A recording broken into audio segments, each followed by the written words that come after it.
kıyva şamara, sen yoluna bakayın. Gel görelim cemalına, teşne kalbim yakayın. Gel görelim cemalına, teşne kalbim yakayın. Aile giyeceğim bu kırınım, barın yere kakayın.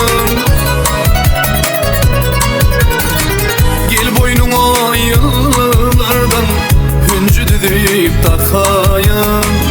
Gel boynuma yıllardan hüncü deyip takayın. Takayın yar, takayın yar, hüncü deyip takayın. Takayın yar, takayın yar, hüncü deyip takayın. Başlık. Bireşil oraya kucurlu gayratlı yiğitler gerek. Başlık ne ala diyor? Tehlikeden, sportun, hani aydım var ya. Aydım tağdanın başlık ya. Oy. Tuğulunu Nuri Ağa'nın oğlu kakılı çek. Oy, o da şey dedi. Nuri Ağa'nın adam şular yalı kucurlu gayratlı adam diyediler. Başlık. Mümkün olsa şiirde taptırmadı. Bolmada başlık yani uğrayan caylanmadan cay verelim. Öyle bir işe mi yeriyor? Bir de şunları gayratlı yiğitler gerek. Oylon gödül Bırakın yetiği işte. Hani yor dağlanım görüyor. sayın geçip dur. Oylon gödül cuanımı, minut sayın geçip dur. Aile giyeceğim bu kırınım, barın yere kakayın. Gel boynuma yıllardan hüncü deyip takayın. Gel boynuma yıllardan hüncü deyip takayın.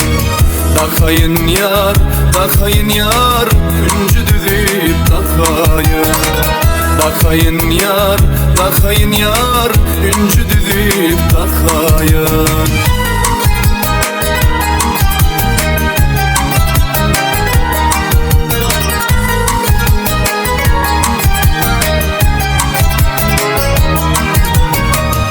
Cenglep duray cemalım, yağıtı saçıp yoluma.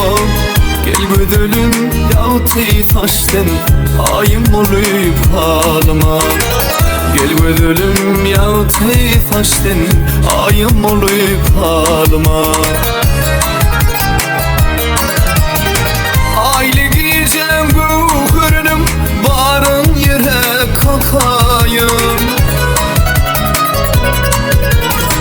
Gel boynuma yıllardan hüncü deyip takayın. Gel boynuma yıllardan hüncü deyip takayın. Takayın yar, takayın yar, hüncü deyip takayın. Takayın yar, takayın yar, hüncü deyip takayın. Takayın yar, takayın yar, hüncü deyip takayın. Takayın yar, takayın yar, hüncü deyip takayın.